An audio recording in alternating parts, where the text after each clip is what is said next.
Greetings and salutations, everyone. My name is Kirk Cousins. Welcome to my YouTube channel. Today, I'm going to be talking about my quarterback and tight end rankings for week 3 of the 2023 fantasy football season. Over the course of today's episode, of course, I'll be mentioning my top 16 ranked quarterbacks and tight ends, sharing with you guys my thought process and opinions, along with statistics that justify these players' current rankings as we approach week 3. Additionally, we'll talk about matchups at each individual position in terms of how many points defenses have been allowing to opposing quarterbacks and tight ends thus far this season on average, so we can determine the most advantageous matchups going into the given week, and of course play our quarterbacks and tight ends accordingly.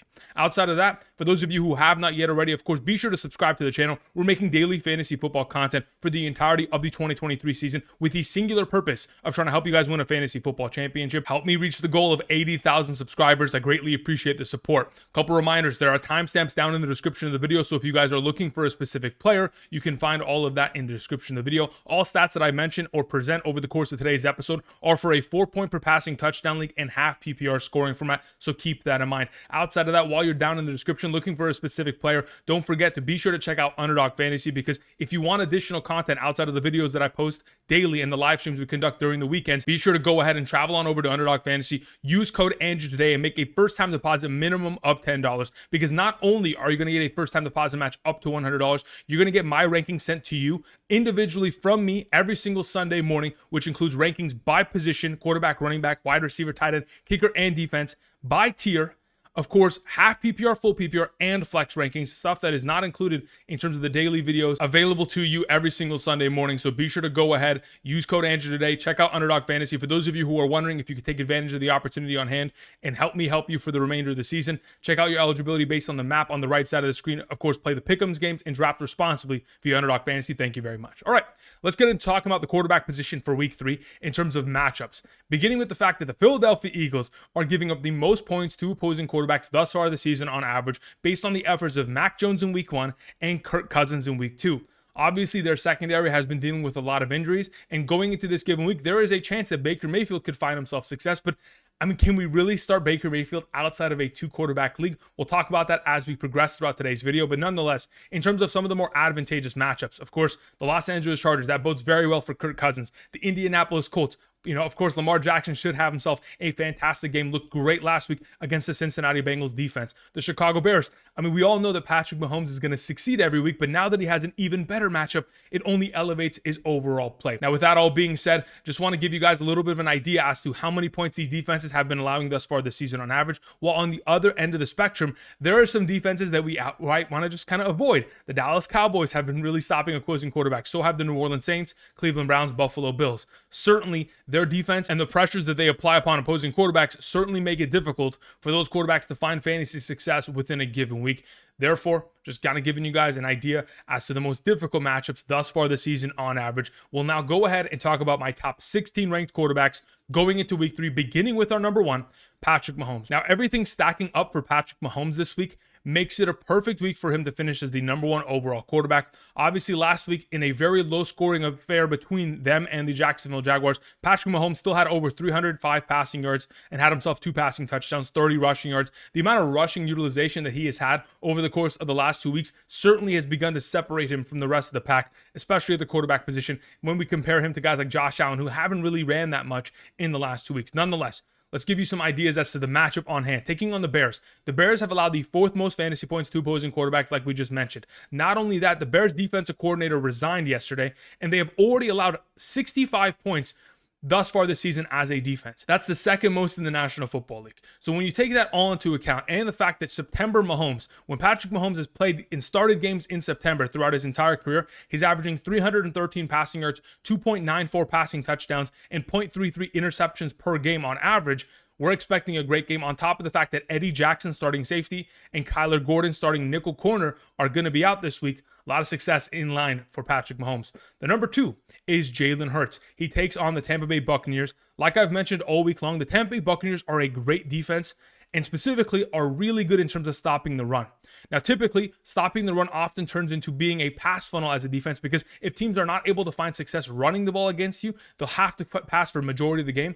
And oftentimes, a lot of fantasy points are scored in that overall regard. We know that the Tampa Bay secondary has been dealing with injuries. Carlton Davis did not play last week. We don't know his official status going into week 3, but nonetheless, Jalen Hurts should have himself a great game, mainly because no matter how great a run defense is, that quarterback sneak is one of the most devastating plays in the National Football League, obviously attributed to 2 of the total rushing touchdowns that the Eagles had last week in their game against the Minnesota Vikings. But on top of that, when we're talking about the consistency of Jalen Hurts, how well he's played, despite the fact that last week they only had 23 passing attempts in comparison to their 48 rushing attempts, I mean, that's a huge difference maker. Going into this week, we're expecting them to throw more. We're expecting a big game from A.J. Brown, which will elevate the overall production of Jalen Hurts. Additionally, like I was mentioning earlier, in terms of the consistency of Jalen Hurts, in 13 of the last 16 healthy games that he has played, he has had 2 or more touchdowns. I'm expecting another big week from him in week 3 against the Tampa Bay Buccaneers.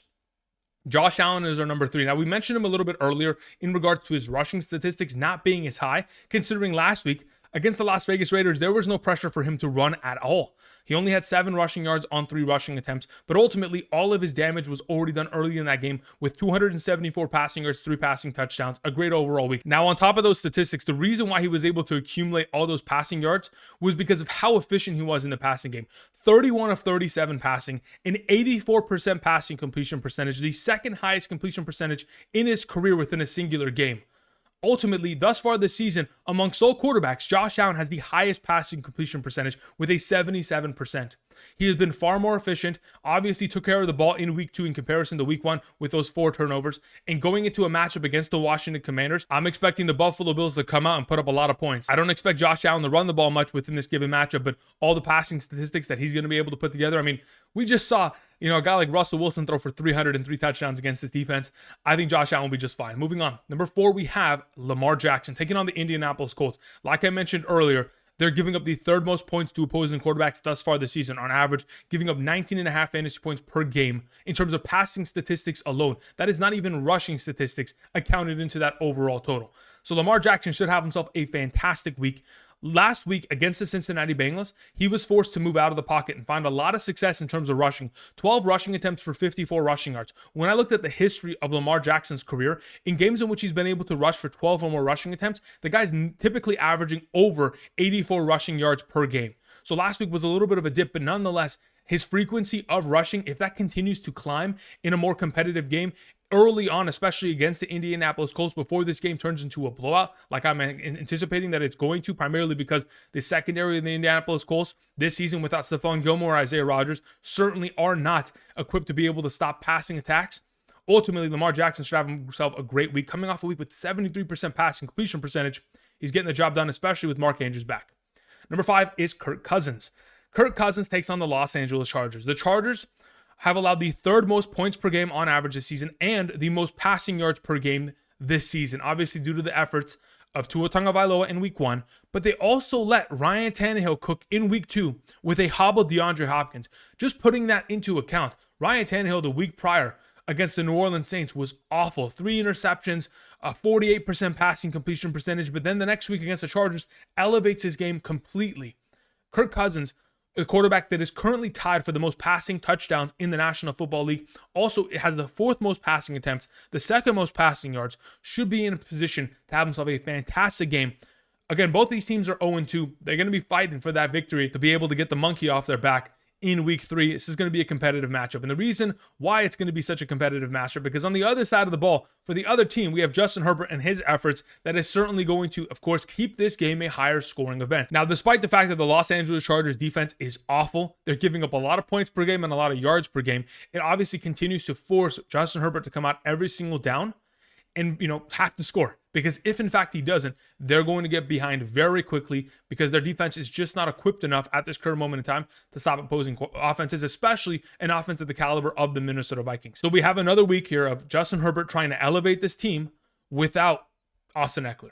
And last week we did see something that was quite promising with the absence of Austin Eckler. In terms of week 2 average intended yards per attempt, Justin Herbert averaged 10.6. That's the highest number he's been able to achieve in his career since his rookie year in 2020. I expect this offense to obviously push the ball downfield with Kellen Moore and his influences within this offense, it's only going to be a competitive game and a shootout between these two teams. Moving on to our number 7, we have Dak Prescott. Taking on the Arizona Cardinals could be one of the easiest matchups you could possibly ask for. Besides the fact that Daniel Jones was the number 1 overall quarterback last week, obviously torching that defense. On top of it, in week 1, we saw Sam Howell found himself 2 touchdowns in that matchup as well. Dak Prescott coming off of a week in which he had an 82% passing completion percentage against the Jets defense. On top of the fact that the offensive line was able to hold the Jets pass rush to 1 sack and 4 hits on the quarterback. Those are actually great numbers considering the opposition and how great that pass rush is and how great that defense is for the New York Jets. Nonetheless, the Cardinals offense against the Dallas Cowboys defense is only going to lead to turnovers, and if and when it does, Dak Prescott's going to have more opportunities to score and find himself a lot of success for another consecutive week. On number 8 is Geno Smith. We got word earlier today that there is a very high likelihood that Bryce Young may not be playing in this game, and if that's going to be the case, it'll be Andy Dalton. Now, I don't really know how much of an impact that is going to make ultimately because Frank Reich, Andy Dalton, we have not seen them on the same team together before. So there is an assumption that maybe Andy Dalton will elevate this offense. And if in fact it does, Geno Smith will be elevated himself because ultimately I was expecting this to be a one-sided affair where the Seattle Seahawks were able to dominate this overall defense and continue to roll while their Seattle Seahawks defense is also able to dominate the rookie quarterback. So if Andy Dalton can bring some sort of competitive back and forth in the game, it's only going to elevate the passing game of the Seattle Seahawks. Last season in week 14 against the Carolina Panthers, when J.C. Horn was in that game, we did see Geno Smith, 264 passing yards, 3 passing touchdowns, 2 interceptions, 20 rushing yards on 3 attempts, and 20.56 fantasy points. J.C. Horn was responsible for one of those interceptions in last season's contest. He is not available in this game. On top of it, Shaq Thompson, their starting middle linebacker, he is out for the game. There are a lot of pieces missing for the Carolina Panthers, but there's also a lot of pieces missing for the Seattle Seahawks. Both their offensive starting tackles were missing last week, and they were still able to have themselves a fantastic game. 23 fantasy points from Geno Smith against the Detroit Lions defense with a 78% passing completion percentage. He's back on track. Absolutely a start. Our number 9 is Trevor Lawrence. I'm a little bit concerned about Trevor Lawrence, but I will objectively say that his performance from last week may be one of his worst as an offense. They were 3 of 12 in terms of third down conversion rate. They were 0 for 2 on fourth down conversion rate. They were 0 for 4 in the red zone. Awful overall production, but the worst is behind us now. Now you go against the Houston Texans. Typically, the Houston Texans play quarterbacks very well, and especially they've played well against Trevor Lawrence.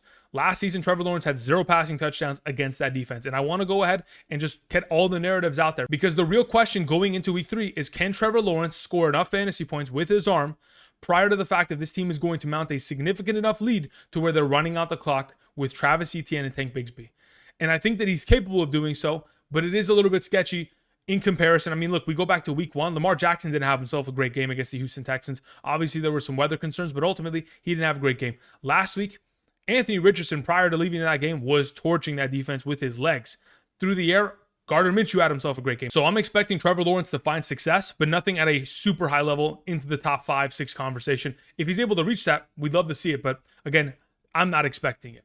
Moving on to our number 10, we have Tua Tagovailoa. The expectation, because of the fact that Jalen Waddle did not practice on Wednesday, is that if in fact he doesn't practice on Thursday, he may not even play because he's in the concussion protocol. Typically, you need to see a limited participation on Thursday, a full participation by Friday, and then they'd be clear to go by Sunday. Now, there have been some circumstances in which that hasn't been the case and players have still been cleared. We're going to have to wait and see in regards to what the practice report has to say. Nonetheless, if in fact Jalen Waddle is not available, I would potentially, kind of position Tua Tagovailoa lower down in the overall rankings.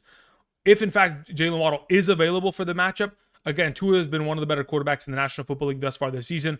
A great passing completion percentage. We know how explosive this offense is. Yes, Raheem Mostert was able to score 2 touchdowns last week, but that's just the product of the system. There are going to be some games where Tua has all the touchdowns and some games where it's going to be split up between him and the backfield. Nonetheless, this is the number 1 offense in the National Football League in terms of total yards per game. I trust that Tua is going to be able to get the job done. Number 11 is Justin Fields. We have already had a lot of controversy this week in regards to Justin Fields, him saying that he wants to be less robotic. There's, some quotes in which he's kind of blaming the offensive coordinator, the coaches, etc. The fact of the matter is, if you want to see Justin Fields succeed, he has to run the ball on design runs. We talked about it last season. We talked about it in the offseason, and now we're going to talk about it once again. Justin Fields, the difference between him being a terrible quarterback from weeks 1 through 4 of last season and being a fantastic, unstoppable quarterback between 5 through 17 of last season was purely a matter of designed runs allowing him to gain yardage. From weeks 1 through 4, of the 2022 season, 14 yards from designed runs.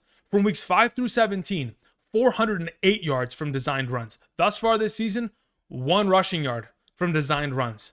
Justin Fields needs the offensive coordinator to wake up, start calling the right plays, and then we'll get back on track. This is going to be a negative game script. I'm hoping Justin Fields is going to run all over the field and find himself rushing statistics, because whatever he does through the air, we'll take. But the rushing yards is what separates him from the rest of the league. Moving on to our number 12, we have Jared Goff. Jared Goff, hopefully he's going to have Amon-Ra St. Brown, who is still dealing with a little bit of a turf toe injury that has been reported via the injury report officially of the Detroit Lions website. So we're anticipating that Amon-Ra St. Brown may not be able to play this week. Hopefully he will. If in fact he does against the Atlanta Falcons, it is a tougher matchup, but the advantages that this offense specifically has, and the fact that they do not have David Montgomery available in the lineup, when they get down into the red zone, this is one of the best teams in the National Football League in terms of red zone conversion of touchdowns. The only other quarterback that threw more touchdowns inside the 10-yard line than Jared Goff was Patrick Mahomes. I'm expecting Jared Goff without David Montgomery in the lineup to find himself a lot of passing success within the given week. Moving on to our number 13, Brock Purdy playing tonight against the New York Giants. You know, the one week that I talk about Brock Purdy being able to continue a streak of 2 or more passing touchdowns in every single regular season game of his career, all of a sudden, he drops a goose egg for us last week, unfortunately. I truly think that Deebo Samuel rushing touchdown should have been a pass for Brock Purdy. He would have had a second touchdown within the game. Nonetheless, the fact of the matter is, we're going to the given matchup, short week. We may not have Brandon Ayuk, but this is an offense that is taking on a defense that has rookie cornerbacks, is falling apart a lot as of late. And of course, this offense, without Saquon Barkley, Daniel Jones is going to be, running for his life, to be totally honest, especially if the left tackle, Andrew Thomas, is not there to stop, Bosa from getting after him. It is going to be a nightmare game for the New York Giants offense. So I'm expecting a lot of success from Brock Purdy. Joshua Dobbs was able to score himself a fantastic volume of fantasy points against this defense. I can only imagine what the 49ers are going to be able to accomplish within the given week. Number 14 is Russell Wilson. Russell Wilson has been great for the last 2 weeks. Now, do I trust him outright? No. But the circumstance of some of the injuries at the quarterback position has positioned me to trust Russell Wilson going into the given week based on the matchup against the Miami Dolphins secondary that hasn't played well. Now, even though Russell Wilson was awful last week in terms of his overall passing completion percentage, 56%, 300 passing yards, 3 passing touchdowns, even prior to the Hail Mary, still had himself 240 passing yards, 2 passing touchdowns, 56 rushing yards. The yardage was there and efficient enough to make Russell Wilson a dependable quarterback, especially going up against the Miami Dolphins defense. Sean Payton is still looking for his first victory. This is probably going to be a negative game script, and if it's even more competitive between these two teams, we know Russell Wilson will be able to find himself success. 2 touchdowns in each of the last 2 weeks minimum. It's a great start. Moving on to Jordan Love. Now, Jordan Love, even though I truly do think he has played great thus far this season, his passing completion percentage is worrisome. Thus far this season, he has completed 29 of 52 passes, which is a 56 passing completion percentage. That worries me, especially going up against the Saints secondary that has played very well, and their defense has played very well all season. Hopefully, Aaron Jones is going to be back. Hopefully, Christian Watson will be available in the given week. Hopefully, there's no setback in the coming days. Hopefully, he gets a full Thursday and Friday practice, and then we're off and away. Jordan Love should be a great play in the given week. Leads the league, or is tied with Kirk Cousins in passing touchdowns. Should have himself a great week. The final player I wanted to mention in terms of the top 16 would be Deshaun Watson. Deshaun Watson turned over the ball a lot the other night. The fact that he has had another consecutive game of less than 60% passing completion percentage is absurd. When you go back to 2020, Deshaun Watson with the Houston Texans, throughout that whole season, he only had 1 game of less than 60% passing completion percentage, which was 59%. Thus far, throughout his entire tenure with the Cleveland Browns, 5 of his 8 games consist of less than 60% passing completion percentage. It is absolutely ridiculous, and hopefully a healthy Amari Cooper against a passing funnel defense like the Tennessee Titans will allow him to elevate his game, especially without Nick Chubb in the lineup. You're going to have to rely upon Deshaun Watson to find success. Hopefully, the onus is on him, and he knows that, to be able to find success in the passing game in order to carry his team. Now, the final 2 players I wanted to mention at quarterback are Joe Burrow and Anthony Richardson. The primary reason I did not rank them is because there is some speculation as to these players missing. If Anthony Richardson is not able to practice limited or full in the next 2 days, the concussion protocol will pretty much deem him out within the given week against the Baltimore Ravens. If in fact he is available to play, he would be my number 11 ranked quarterback. We would shove down Justin Fields. Now, if in fact there's a conversation that on Monday Night Football, with an extra day of rest, that Joe Burrow will be available, I would have Joe Burrow ranked as my number 8 quarterback. We would shove down Geno Smith and then subsequently shove down Tua Tagovailoa and play Anthony Richardson ahead of him. Just putting that out on the table. Again, it's just a matter of whether or not these players are going to be healthy and ready to go. If they are, they're both dynamic playmakers that can absolutely provide a lot of fantasy point upside within the given week. We're hoping they're available and healthy. Just wanted to go ahead and name 18 quarterbacks just in case you're in a situation where you have one of these two guys on roster. You should look to pick up someone else just in case. Perhaps go ahead and pick up Matthew Stafford. If in fact Joe Burrow doesn't play on Monday night, you could also have the pivot there for the last second kind of swap if you don't want to rely upon someone who is like a Mac Jones or Baker Mayfield going into the given week, assuming all these other players are already rostered. Okay, let's go ahead and remind you guys, if you guys haven't checked out the 1.01 brand, the official merchandise line of the Andrew Kirchhoff YouTube channel, be sure to travel down to the description, head on over to andrewkirchhoffshop.com. At this current moment in time, you can go ahead, find stylish, comfortable, and of course, high quality clothing for your upcoming most stressful fantasy football Sundays. So for those of you who want to go ahead and rep the 1.01 brand, greetings and salutations and the channel, we greatly appreciate it. Thank you for the support.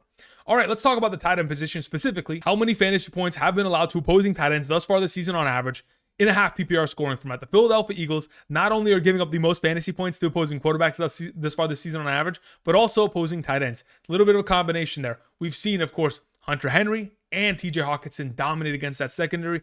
Cade Otton is going to make himself a surprise appearance on today's rankings due to this overall success from the tight end position against the Philadelphia Eagles. Nakobe Dean's been out. Blankenship, their safety's been out. Their nickel corner, Avonte Maddox, is out. There is a lot of upside for a tight end against this defense. We'll talk about the Miami Dolphins. They've given up their fair share of points, but unfortunately, Adam Trotman is not someone that we can rely upon in the Denver Broncos offense. The Detroit Lions, they've given up their fair share of points to opposing tight ends, despite the fact that Travis Kelce didn't even play in week 1.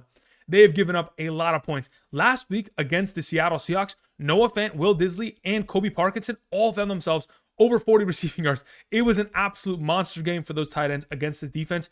And hopefully Kyle Pitts can wake up alongside Desmond Ridder and find themselves success in the given week. Nonetheless, just wanted to kind of give you guys a little bit of an indication as to the most advantageous matchups going into the given week. Unfortunately, number 4 being the Cincinnati Bengals. I'd hope that Tyler Higbee would figure it out, but the fact of the matter is it's Puka Nacua, it's Tutu Atwell, and it's Kyron Williams. And that's it. That's their offense. Tyler Higbee's an afterthought. Now, moving on, speaking of afterthoughts, the tight ends that should be afterthoughts going into the given week are ones that play against the New Orleans Saints, the New England Patriots, the Cleveland Browns, the Buffalo Bills, the Baltimore Ravens. These teams have played incredibly against opposing tight ends. They have not given up any yardage, much less touchdowns. And as we continue for the remainder of the season, we're going to continue to see this. The Saints, the Patriots, the Titans, these have been teams that over the course of the last couple of years have been incredible in terms of stopping opposing tight ends. So I'm expecting them to continue that level of success, primarily because the defensive coordinators are still intact. A lot of the player personnel is still intact. Therefore, they're going to continue to show the same tendencies. Just wanted to go ahead and show you guys this. Now we'll go ahead and talk about my top 16 tight end ranking going into the week, beginning with our number 1, Travis Kelce. Really shouldn't be a surprise. Travis Kelce, anytime he's available, should be starting. Last week only played 64% of the offensive snaps. Obviously still working back from his knee injury. Nonetheless, if he's available, especially going up against the Chicago Bears, that defense is an absolute shambles. Travis Kelce, an automatic play, should be the best. Moving on to our number 2. We have TJ Hockenson. TJ Hockenson has had 8 or more targets with the Minnesota Vikings in 10 of the last 13 games that he has played. That's 77% of the time he is getting 8 or more targets. That level of opportunity obviously has led to 15 receptions thus far this season. He leads the National Football League at the tight end position in terms of total receptions and has found himself a lot of utilization down in the red zone. 2 play action plays in which they're faking the run and finding TJ Hockenson across the middle of the field. Boom, found himself 2 touchdowns last week against the Philadelphia Eagles. This week, taking on the Los Angeles Chargers. Again, it's an advantageous matchup. Nick Nyman, their primary linebacker in terms of coverage. I mean, TJ Hockenson is going to have his way this week. He's going to have himself another incredible game. Mark Andrews, from his first game back from injury, we find ourselves immediately finding the end zone. And in a designed play, in fact, in order to get Mark Andrews in the end zone, a little bit of a kind of a sprint out option from Lamar Jackson. We have, of course, Mark Andrews running towards the pylon, and he reaches for it, finds himself in the end zone. When they're designing plays to find Mark Andrews' success down in the red zone, that is the best Mark Andrews that we can possibly ask for. He only played 79% of the snaps on Sunday. And obviously, he is still working back from his injury, so they're going to limit him. But as the weeks progress, we're expecting him to get healthy. And when he gets to a full capacity, the overall snap counts will increase, and so will his target counts within this offense that is obviously elevating. And Lamar Jackson looks really good within the new offense as a whole with Todd Monken. Our number 4 this week is Darren Waller. He plays later tonight. And the expectation is an absolute negative game script. Without Saquon Barkley, the competitiveness of this overall game on a short week, I mean, it really is being, called into question. This is going to be a one-sided affair in my opinion, and it might get weird. It's a Thursday game. It's a short week. We have seen crazier things happen, but nonetheless, Darren Waller is going to be asked to do a lot, and hopefully he'll look a lot like he did in the second half of that Arizona Cardinals game. In the first half of that game, only had 1 catch. In the second half, 5 receptions for 64 yards, and was a key part in terms of coming back in that overall game. Darren Waller making a huge difference in the middle of the field, especially when you have, playmakers like Jalen Hyatt pulling so much coverage on the outside, Saquon Barkley pulling so much attention in the backfield. The only question is, if in fact they're able to bottle up Hyatt and there is no Saquon, can Darren Waller continue to find success, especially against this defense? I'm expecting him to do so. We're hoping that's going to continue to be the case. The negative game script implies that he will be catching a lot of passes because, of course, Daniel Jones will be running for his life and trying to get the ball out of his hands as quickly as possible. Our number 5 is Hunter Henry. Hunter Henry has been unbelievable. Each of the last 2 weeks, over 14 fantasy points and a half PPR scoring format. Takes on the New York Jets this week. The only tricky part about the matchup is that last season against the New York Jets specifically, he, in the 2 games, week 8 and week 11, had 2 targets, 2 catches, and 42 yards. 0 success against them. Now, that could have been a product of the system of Matt Patricia being the offensive coordinator and play caller of the team, and we're going to hope that's going to be the case, as Bill O'Brien certainly elevated the game of Mac Jones, and they're continuing to pass the ball just about as much as anybody in the National Football League at the top of that conversation. Ultimately, Mac Jones has thrown the ball 96 times in the last 2 games. 13 of those targets have gone in the direction of Hunter Henry. So he only has a 13.5% target share, yet he has been able to deliver on the targets that he is given every single week and find the end zone despite some of those, overall touchdowns being illegal plays in terms of 5 men down the field. Nonetheless, we'll take it. Hunter Henry has back-to-back weeks of 5 or more catches. He has only ever been able to accomplish that one other time with the New England Patriots. It was last season, week 17 and 18. So in terms of the overall consistency of Hunter Henry, he has had 4 consecutive games of 5 or more catches with Mac Jones. We're hoping for that to continue to succeed in the given week. Number 6 is George Kittle, the thumbnail of today's episode. We are hoping that George Kittle will find himself that big influx of fantasy points within the given week. We have seen Deebo Samuel, Christian McCaffrey, Brandon Ayuk all have themselves incredible games already. It's time for George Kittle to get his. A guy that obviously set a career high in touchdowns last season due to the overall association with Brock Purdy. As soon as Brock Purdy took over the job, George Kittle was nearly scoring a touchdown per game on average. So we're hoping that going into the given week, on a short week against the Giants matchup, which is advantageous for Kittle, taking on Michael McFadden, one of the primary coverage linebackers for this defense, it should be an easy matchup. And if in fact Brandon Ayuk is going to miss or even be limited within the matchup, it only advances the overall target share and opportunity for Kittle in the matchup. He should have himself a fantastic game. We're hoping for a big bounce back week from George Kittle. Number 7 is Sam LaPorta. Sam LaPorta has been great. In terms of a rookie tight end being able to assimilate himself within an offense and immediately find success, it is very unique, especially considering you don't often see it from rookie tight ends, especially going into a Detroit Lions offense where they already have established receivers that consistently catch the ball. The Detroit Lions in the last 2 weeks, they've thrown the ball 70 times, 35 times per week. In terms of those overall 70 passing attempts, 11 of those have gone in the direction of Sam LaPorta, which is only a 15% target share. But the number that I want to focus on is the fact that he has a 20% target share within the red zone. If in fact we're not going to have David Montgomery in the lineup, it is only going to increase the potential of Jared Goff throwing the ball down within the red zone. If Amon-Ra St. Brown is going to be limited in any sort of capacity, it is only going to help Sam LaPorta get more targets, more availability down in the red zone, and more touchdown upside. Number 8 is Dallas Goedert. They made a concerted effort to get in the ball consistently against the Minnesota Vikings. And even though his overall yardage in that matchup, 22 yards on 6 catches, wasn't great, the fact of the matter is they made a concerted effort to get Dallas Goedert the ball, and they're going to continue to do that, especially going into this week against the Tampa Bay Buccaneers. They're giving up 9 fantasy points per game on average to opposing tight ends in terms of receiving statistics alone. The last time we've seen Dallas Goedert take on this Tampa Bay Buccaneers defense, of course, a little bit different personnel, but still the same linebackers, still the same defensive play caller in the matchup in which Jalen Hurts going in the NFL playoffs 2021-2022 against Tampa Bay Buccaneers. They lost that game. Dallas Goedert, 12 targets, 6 catches, 92 yards. We're hoping for an upside game in that kind of regard. Obviously, the touchdown upside of Dallas Goedert is oftentimes kind of shut down, primarily because the best play in the National Football League is the 92% success rate of that QB sneak with Jason Kelce. But overall, I'm expecting a great overall week in terms of receptions and receiving yards, and hopefully maybe a touchdown from Dallas Goedert. Number 9 is Taysom Hill. Taysom Hill deserves to be on this list primarily because when in fact the New Orleans Saints have had running back injuries, we have often seen Taysom Hill step up in that following week and play himself a huge role. And we saw it last week when Jamal Williams went down and did not return in the second half. Taysom Hill took over. Taysom Hill in that game, 9 rushing attempts for 75 rushing yards. And no one can tell me that Kendre Miller and Tony Jones Jr.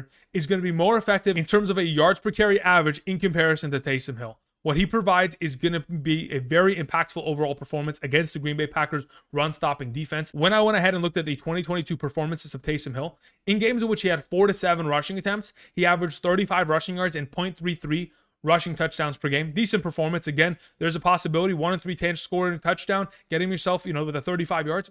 A 9.5 point week, we'll take that at the tight end position in half PPR. But in the games in which he has 9 to 14 overall rushing attempts, 67 rushing yards per game on average, 0.83 rushing touchdowns per game. Again, if you're nearly scoring a touchdown every game when you're getting that high volume of rushing attempts, and he's going to see that in the given week, on top of the fact that he runs routes, he throws the ball, there is a potential that Taysom Hill absolutely deserves to start. He is probably someone available on waivers that you should be considering going into the given week. Number 10 is Kyle Pitts. Now, I want to first and foremost preface, I 100% do not blame you if you do not want to start Kyle Pitts.